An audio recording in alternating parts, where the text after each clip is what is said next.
사도행전 4장 29절에서 31절 말씀으로 우리의 기도를 들으시는 주님, 같이 하겠습니다. 우리의 기도를 들으시는 주님. 바다 한가운데서 배 한 척이 파손됐다고 합니다. 배에 타고 있던 모든 사람들은 물에 빠졌고 선원 중 한 사람만 무인도에 극적으로 도착을 했습니다. 아무도 오지 않는 섬, 무인도에서 그는 살아남기 위해 나무 가지들을 모아서 조그만 오두막집을 지었습니다.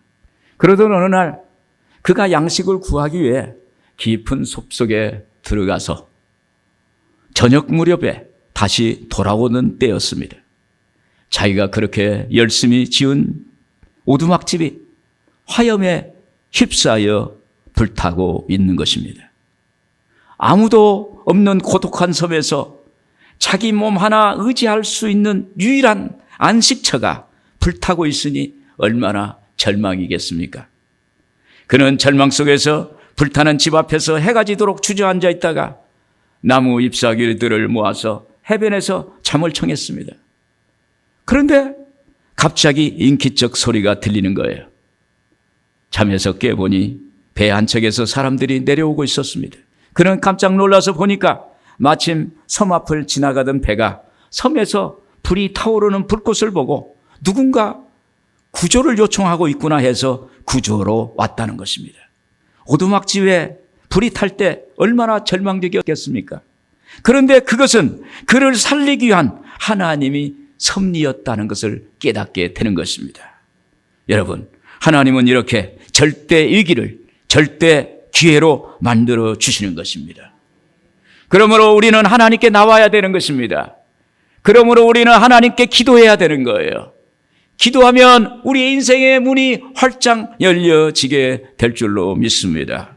오늘 본문의 배경은 베드로와 요한이 나면서 못 걷는 사람을 나사렛 예수의 이름으로 일어나는 기적이 나타났습니다. 이에 대제사장과 관리들이 이들을 붙잡아 감옥에 넣고 다시는 예수의 이름으로 복음을 전하지 못하게 위협을 했습니다. 이에 베드로와 요한은 성도들에게 이 사실을 알리고 함께 기도하자 그곳에 지진이 일어나고 성령의 역사가 일어났던 것입니다. 주님은 어떤 기도를 들어주실까요? 먼저 우리는 여러 위협 가운데서도 기도를 해야 하는 것입니다. 29절에 같이 보겠습니다. 주여 이제도 그들의 위협함을 굽어 보시옵고 또 종들로 하여금 담대히 하나님의 말씀을 전하게 하여 주시오며. 그 당시 오순절날 성령 강림 사건 이후 초대교회 제자들과 성도들에게 닥친 위협은 교회를 핍박하고 성도들을 박해하는 것이었습니다. 오늘 우리가 사는 세상도 그렇지 않습니까? 이 세상은 우리 신앙인들을 위협하는 온갖 어려움이 있습니다. 가정에서도 직장에서도 사업장에서도 우리의 신앙 자체를 흔들리게 하고 여러 문제가 다가와서 고통과 절망을 주기도 하는 것입니다. 이렇게 성도에게 다가오는 위험이 너무 위협적이어서 때론 기도를 놓칠 때도 있는 것입니다. 사도행전 3장에 보면 베드로가 나면서 못 걷게 된 이를 일어서게 한 기적으로 많은 사람들이 놀라서 솔로몬 행각에 모였습니다. 여러분, 기적이 일어나면 어때요? 사람들이 놀라잖아요. 야, 이런 일이 있을까? 그래서 그들이 솔로몬 행각에 모였습니다. 거기서 베드로는 예수를 전하는 거예요. 사도행전 3장 19절에 그랬습니다. 그러므로 너희가 회개하고 돌이켜 너희 죄 없이 함을 받으라. 이같이 하면 새롭게 되는 날이 주 앞으로부터 이를 것이요. 베드로의 이 말을 듣고 믿는 사람들이 남자만 5,000명이나 되었다는 것입니다. 이를 본 대제사장과 관리들이 베드로와 요한을 감옥에 넣고 이튿날 산헤드린 공회에서 나면서 못 걷게 된 사람이 기적으로 일어난 사건에 대해서 신문을 하고 그들에게 도무지 예수의 이름을 전하지 말아라, 이렇게 경고까지 했던 것입니다. 사도들의 앞길이 안 보입니다. 사면 초가예요. 그리고 어둡습니다.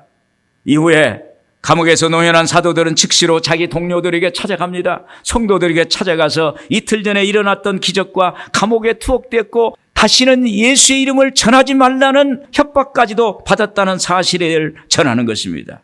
당시 그들을 박해하는 유대교 지도자들과 관리들은 세상의 권력이었어요. 그들이 박해하면 박해를 당할 수밖에 없는 그런 어려운 상황이었습니다. 그때 사도들과 성도들이 할 수 있었던 것은 무엇이었을까요? 여러분, 기도밖에 없는 거예요. 여러분, 인간의 힘으로 안 되고 능으로 안 되면 하나님이 하셔야 돼요. 하나님께 기도해야 되는 것입니다. 하나님, 이렇게 어렵습니다. 문제가 생겼습니다. 위협이 왔습니다. 이렇게 나를 공격합니다. 이런 하나님께 부르짖고 하소연하는 것입니다. 이때 베드로와 요한의 말을 들은 성도들의 반응은 합심기도로 나타났습니다. 24절에 그들이 듣고 한 마음으로 하나님께 소리를 높여 이르되 대주제여 천지와 바다와 그 가운데 만물을 지으신 이시요. 여기서 한 마음으로는 일심으로 함께 동시에라는 뜻입니다. 그러므로 합심기도를 말합니다. 이어서 29절에 보면 주여 이제도 그들의 위협함을 굽어 보시옵고, 개역 한글에는 주여 이제도 저희의 위협함을 하감하시옵고 라고 하나님께 아뢰었습니다. 이것은 제자들과 성도들이 하나님께 초대교회에 임한 위기와 위협을 감시해 주시고 그리고 분별해 달라는 그러한 기도입니다. 구약에 보면 예레미야 선지자는 조국의 운명을 예언하다가 왕실 감옥에 갇히게 되었습니다. 예레미야서 32장 2절에 보면 그때 바벨론 군대는 예루살렘을 에워싸고 선지자 예레미야는 유다 왕의 궁중에 있는 시위대 뜰에 갇혔으니, 예레미야는 감옥에 심한 무력감을 느끼고 아무것도 할 수 없는 절망감에 사로잡혔습니다. 바로 그때 야훼 하나님의 말씀이 그에게 임합니다. 여러분, 내가 아무것도 할 수 없을 때, 그 어떤 것도 도움이 안 될 때, 그때 하나님이 역사하시는 거예요. 예레미야서 33장 2절에서 3절에 보면 이를 행하시는 야훼, 그것을 만들며 성취하시는 야훼, 그의 이름을 야훼라. 이는 이가 이와 같이 이르시도다. 너는 내게 부르짖으라. 내가 내게 응답하겠고 내가 알지 못하는 크고 은밀한 일을 내게 보이리라. 하나님은 부르짖어 기도하라는 것입니다. 부르짖으라는 히브리 말은 헤라라고 하는데 특별하고 간절하게 마음을 쏟는 기도하는 거예요. 마음을 쏟아내는 기도예요. 내 심령을 토하는 기도예요. 그리고 소리를 높여 기도하는 것입니다. 여러분, 위협에 대해서 분별할 수 있다는 것은 미리 위협을 대처할 수가 있습니다. 이처럼 우리가 위협을 분별하고 대응할 수 있는 기도는요, 합심 기도예요. 같이 한 마음으로 기도하고 부르짖어 기도하는 것입니다. 여러분, 우리가 영적으로 깨어있기를 바랍니다. 그러기 위해서는 기도해야 되는 거예요. 엘리야는 하나님 앞에 3년 6개월 동안 비가 오지 않고 이스라엘이 죽어가고 있고 메말라가지고 피폐해져 있고 그리고 고통 가운데 신음하고 있을 때 갈멜산에 올라가서 하나님께 이스라엘 백성들과 함께 저녁 소재 드릴 때 부르짖을 때 하늘에서 불이 떨어진 줄로 믿습니다. 하늘에서 비가 내린 줄로 믿습니다. 사무엘이 미스바에서 온 백성과 함께 모여서 금식하고 부르짖을 때 하늘에서 회리바람이 불고 우박이 떨어지고 블레셋을 쳐부시는 역사가 있게 된 줄로 믿습니다. 그렇죠, 여러분. 구역에서 모여서 기도하는 거예요. 모여서 합심 기도하는 거예요. 기도 제목 놓고 하나님, 이 기도 응답해 주시옵소서. 새벽에 나와서 합심 기도하는 거예요. 철야 예배에 나와서 합심 기도하는 것입니다. 그때 하나님이 응답해 주실 줄로 믿습니다. 그래서 하나님은 살아계십니다. 오늘 여러분들에게 살아계신 하나님이 함께하기를 주의 이름으로 축원을 드립니다. 그리고 하나님은 어떤 기도를 들으실까요? 하나님의 기적을 소원하는 기도를 들으시는 것입니다. 30절 같이 한번 읽겠습니다. 손을 내밀어 병을 낫게 하시옵고 표적과 기사가 거룩한 종 예수의 이름으로 이루어지게 하옵소서 하더라. 이 말씀은 성령 충만 받고 능력받은 사도들이 병든 자에게 손을 얹어서 병을 낫게 해달라는 거예요. 그리고 표적과 기사, 기적이 예수 이름으로 나타나게 해달라는 그러한 기도인 것입니다.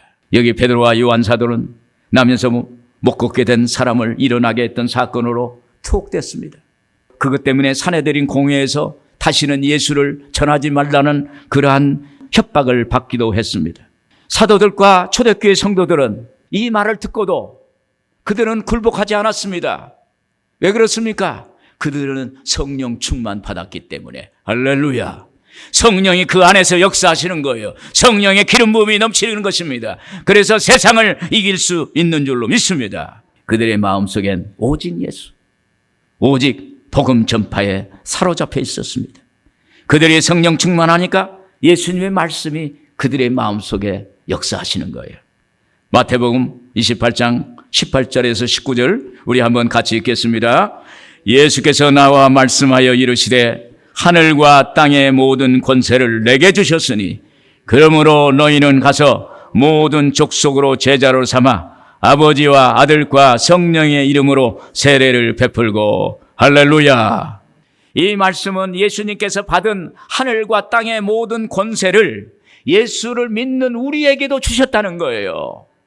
오늘 여러분 예수님께 가진 그 권세가 여러분들에게도 그 권세가 주어진 줄로 믿습니다.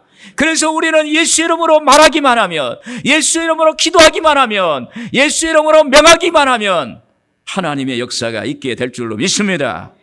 성령이 오늘 우리에게 말씀하시는 거예요. 너희는 가서 세상에 가서 모든 족속으로 열방으로 가서 그래야만 너희에게 역사하시겠다는 거예요. 사도행전 1장 8절에 보면 오직 성령이 너희에게 임하시면 너희가 권능을 받고 예루살렘과 온 유대와 사마리아 땅끝까지 이르러 내 증인이 되리라. 너희가 내 증인으로 나가면 권능을 너희에게 주시겠다는 거예요. 오늘 예수님의 이름으로 나가면 우리 성령께서 우리 뒤를 쫓아오는 거예요. 거기에서 예수의 이름을 드러내면 하나님이 일을 하세요. 하나님이 일을 하시는 거예요. 내가 일을 하면 제한적이지만, 내가 일을 하면 연약하지만 하나님이 일을 하시면 완벽하게 일을 이루실 줄로 믿습니다. 그리스도의 복음을 전하는 그곳에 성령의 역사가 나타납니다. 왜냐하면 그리스도의 말씀은 영이요 생명이기 때문입니다. 요한복음 6장 63절 우리 같이 한번 보겠습니다. 살리는 것은 영이니 육은 무익하니라. 내가 너에게 이르는 말은 영이요 생명이라. 할렐루야. 여러분, 표적과 기사가 일어나는 것은 하나님의 뜻입니다. 하나님은 오늘 또 기적을 이루기를 원하세요. 예루살렘 교회가 박해를 당해서 성도들이 뿔뿔이 흩어질 때 빌립이라는 집사 한 사람이, 그 풀씨 한 사람이, 풀씨가 바람에 날려서 사마리아 땅에 떨어집니다. 당시 땅끝이라는 사마리아에 복음의 씨가 떨어지는 거예요. 빌립이 복음을 전할 때 그곳 사람들이 빌립이 전하는 말씀을 듣고 행하는 기적을 보고 믿고 병든 자가 고침받고 귀신이 떠나가고 문제가 사라지고 절름발이가 고침받고 치료받는 놀라운 역사가 있게 된 것입니다. 그러자 그곳에 어둡고 캄캄하고 그리고 슬픔 가운데 젖어 있는 그 성이 비로소 큰 기쁨이 임하는 역사가 일어나게 됐던 것입니다. 여러분, 복음이 들어가는 곳에는 반드시 병이 고침받고 그리고 귀신이 떠나가고 죽은 자가 살아나는 기적이 일어나게 될 줄로 믿습니다. 또 바울과 실라가 유럽의 첫 관문 빌립보성에 갔을 때 이방인의 고소로 매맞고 감옥에 갇혔습니다. 그때 그들은 그곳에서도 하나님께 기도와 찬미를 놓치지 않았어요. 하나님께 기도하고 찬미했습니다. 어느 순간에 호련히 감옥에 지진이 일어났고 거기에 기적이 일어났어요. 그래서 거기에 빌립보 교회가 세워졌던 것입니다. 구약에 보면요, 하나님이 야곱에게 이렇게 말씀합니다. 나는 내 조부 아브라함의 하나님이요 내 아비 이삭의 하나님이라. 그리고 너의 하나님이라. 이렇게 말씀하세요.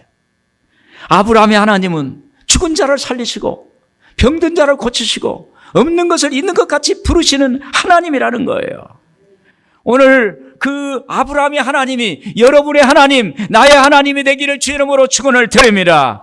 그래서 하나님은 문제의 홍해수를 가르칩니다. 절망의 여리고성을 무너뜨리는 거예요. 오늘 하나님은 우리가 도저히 해결할 수 없는 난곡물락 같은 성도, 하나님은 역사하셔서 그 성을 무너뜨리는 역사를 행해 주실 줄로 믿습니다. 그래서 하나님은 기적의 하나님이십니다. 하나님이 응답해 주실 줄로 믿습니다. 예전에 코로나19 전에는 매주 제가 병원 전도를 갔어요. 병원 전도에 가면 많은 병자들이 있습니다. 위기에 처해 있는 그분들을 놓고 기도하고 그리고 예수를 영접하도록 그렇게 했습니다. 그곳에 무릎이 아파 병원 치료를 받고 있는 할머니가 계셨어요. 그래서 제가 전도하려고 말씀을 해야 됐습니다. 알고 보니 그분은 서울의 큰 교회의 권사님이셨어요. 보니까 다리가 아파요. 제가 물어보니까 저희 있는 동네에 이사 오셨다는 거예요. 그리고 딸과 함께 사는데 같이 사시는 따님도 권사님이라는 거예요. 그래서 제가 권사님께 말씀을 드렸습니다. 권사님, 제가 권사님을 위해서 기도해 드리겠습니다. 기도해서 병이 나으면 우리 교회에 나오시겠습니까? 그랬어요. 그랬더니 이제는 이사 왔으니까 멀리 다닐 수 없으니 이제 교회 다니시겠다고. 그리고 나서 기도를 해드렸어요. 기도했는데 병이 나았어요. 그 다음 주에 어머니 권사님, 따님 권사님 같이 교회를 나온 거야. 그런데 나중에 알고 보니까 그 할머니 권사님이 정신요고의 농구선수였어. 농구선수. 옛날에 정신요고. 일제 말기에 뭐 그랬겠죠. 그런데 아마 예전에 운동을 많이 하다 보니까 이게 다리가 아팠던 것 같아요. 못 일어났어요. 그런데 하나님이 저를 보내셔서 그분을 고쳐주셨고 또 그 할머니 권사님이 우리 교회 오셔서 신앙생활 잘 하시고 그리고 천국 가셨어요. 할렐루야. 여러분, 하나님의 기적은 살아계신 하나님을 나타내는 거예요. 하나님은 오늘 또 살아계신다는 것입니다. 그래서 성경은 이렇게 말합니다. 지금이 구원의 날이요, 지금이 은혜 받을 만한 때라는 거예요. 하나님은 지금 역사하시는 거예요. 기적의 하나님이세요. 나중 하나님이 아니에요. 과거의 하나님이 아니에요. 미래의 하나님이 아니에요. 지금 역사하는 거예요. 지금. 이러한 하나님을 믿기를 바랍니다. 그래서 오늘 하나님, 제게 기적이 필요합니다. 이 문제를 해결해 주세요. 지금 저를 고쳐주세요. 저를 살려주세요. 기적을 보여주세요. 이러한 기도를 하기를 주의 이름으로 축원을 드립니다. 끝으로 하나님은 끝까지 하는 기도를 들으세요. 자, 31절 같이 한번 읽겠습니다. 필기를 다함에 모인 곳이 진동하더니 무리가 다 성령이 충만하여 담대히 하나님의 말씀을 전하니라. 오순절 성령 강림 사건도 끝까지 기도했을 때 마지막 날 10일째 되는 날 호련히 급하고 강한 바람이 불어와 그들이 앉은 집에 바람 같은 소리가 가득하고 불의 혀같이 갈라지는 것이 각 사람 머리에 임하여 있더니 성령이 말하게 하심을 따라 방언으로 말하기를 시작하니라. 할렐루야. 당시 약속하신 성령이 언제 올 줄 몰랐어요. 그런데 그들은 기다리고 기다렸습니다.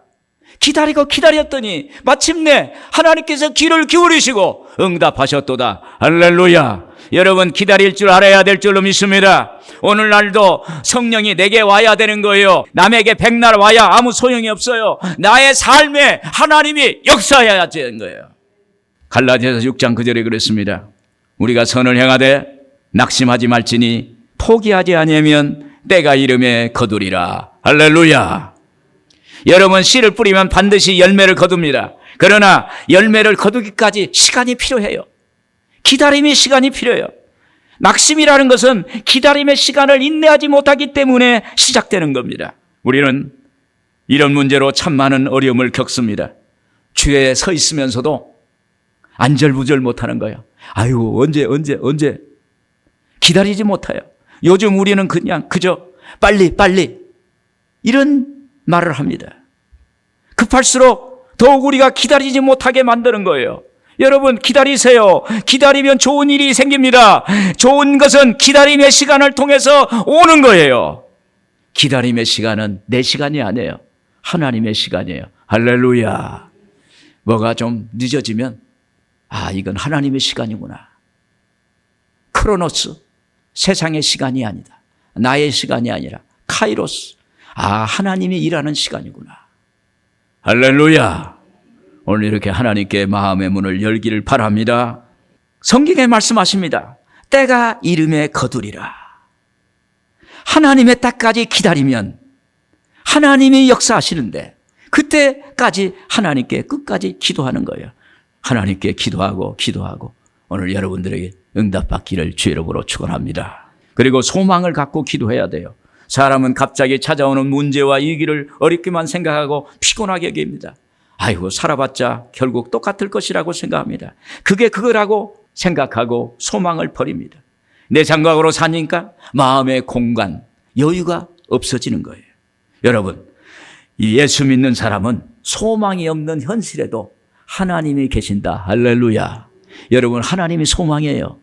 하나님이 우리의 꿈이에요. 하나님이 우리의 삶의 목표예요. 오늘 우리의 삶의 내용이 될 줄로 믿습니다. 하나님은 오늘 또 역사하신다는 걸 믿기를 바랍니다. 이스라엘은 바벨론의 포로가 되어서 70년간 노예 생활을 했습니다. 처음엔 선지자들의 예언에 소망을 가졌습니다. 그래서 그들은 머지않아서 포로 생활을 끝날 것이다.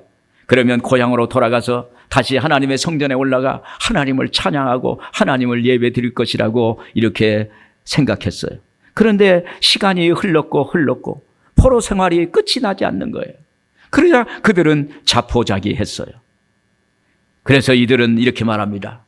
아무도 내 사정은 모를 거야. 하나님도 내 사정을 모를 거야 하면서 하나님께 소망을 두지 않는 것입니다. 이런 모습을 하나님에 대한 믿음을 잃어버렸다는 것입니다.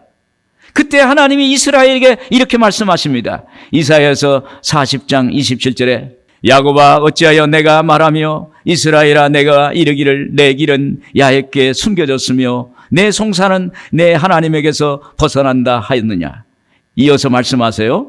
29장 31절 보면 피곤한 자에게는 능력을 주시며 무능한 자에게는 힘을 더하시나니 오직 야훼를 앙망하는 자는 새 힘을 얻으리니 독수리가 날개치며 올라감 같을 것이요 다른 박질하여도 곤비하지 아니하겠고 걸어가도 피곤하지 아니하리로다. 할렐루야. 여러분, 하나님께서 우리의 능력과 힘이 되십니다. 하나님을 앙망하시길 바랍니다. 하나님께 소망을 주시길 바랍니다. 그때 하나님은 역사하세요. 초대교회 성도들은 끝까지 빌기를 다하자 그곳에 지진이 났고 하나님의 그들에게 약속하신 성령을 부어주었습니다. 그들은 성령 충만하여 하나님의 말씀을 담대히 전했고 이런 것이 영적 습관이 되어 그들을 끌고 갔던 것입니다. 그들은 절박한 심정으로 하나님의 임재를 구하는 기도를 했어요. 하나님의 성령이여 오늘 우리에게 임재해 주옵소서. 이렇게 기도했어요. 이들이 끝까지 기도했습니다. 그때 그곳에 하나님이 임재해 주신 줄로 믿습니다. 이런 이야기가 있습니다. 직장에서 퇴출당하고 자포자기에서 가출한 사람이 있었습니다. 그는 긴 방황 끝에 집에 돌아와 이렇게 말했습니다. 여보, 나는 죽고 싶소. 모든 노력을 다 해봤지만 아무것도 되는 일이 없소.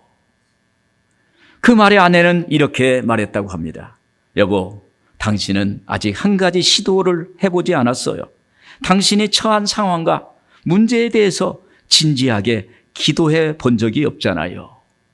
아내의 말은 그에게 커다란 깨달음을 주었습니다. 그래, 맞아. 나는 이 일에 대해서 기도해 본 적이 없지. 후 그는 아내와 함께 기도하기 시작했습니다. 기도하는 동안 직장 상사를 향한 미움과 복수의 감정은 모두 사라지고 그러니까 새로운 아이디어가 생기는 거예요. 여러분, 마음에 막 분이 탱천하고 미움이 생기고 절망이 오고 시기심이 생기고 그러면요 마음이 긴장을 해요. 마음의 근육이 긴장을 해요. 그래서 생각이 아이디어가 나타나지 않는 거예요. 하나님께서 주시는 아이디어, 내 안에서 하나님의 것이 창출되고 요즘 크리에이터가 뭐 이렇게 창의력을 발휘하는 것, 그게 뭐냐면 내 마음이 부드러워질 때, 하나님의 영이 나를 점령할 때, 그때 하나님께서 놀라운 아이디어를 주게 되는 것입니다. 그렇게 이분이 모든 걸 용서하고 용납할 때 그에게 아이디어를 하나님이 주셔서 그 아이디어를 바탕으로 자신의 집을 담보로 해서 건축업을 시작했습니다. 5년 만에 자신의 기업을 갖게 되었어요. 그리고 건축을 위해서 여기저기 여행을 하다가 새로운 기도 제목을 갖게 되었습니다. 그에게 기도 제목이 온 거예요. 그게 뭐냐면 가족들이 함께 머물 수 있고 편안하지만 비싸지 않는 호텔, 그러면서 분위기도 있고 수영장이 있는 격조 높은 서비스를 갖춘 호텔을 건축하는 꿈을 갖고 기도하기 시작했습니다. 이때 하나님이 그에게 기도에 응답하셨고 마침내 호텔이 세워졌는데 바로 세계적인 호텔 체인인 홀리데이인 호텔인 거예요. 세계 큰 도시마다 있는데 서울에도 홀리데이인 서울이라는 호텔이 있어요. 이것은 미국 호텔 창업자 캐먼스 윌슨의 이야기입니다. 우리도 캐먼스 윌슨처럼 기도해야 돼요. 모든 노력을 다해도 아무 희망이 보이지 않는다 할지라도 부르짖어 기도하는 것입니다. 그때 위기가 기회가 됩니다. 하나님은 기도에 반드시 응답하시고 기적을 나타내시는 거예요. 끝날까지 기도할 때 명절 끝날에 우리를 웃게 해 주실 줄로 믿습니다. 여러분들에게 하나님의 축복이 있기를 바랍니다.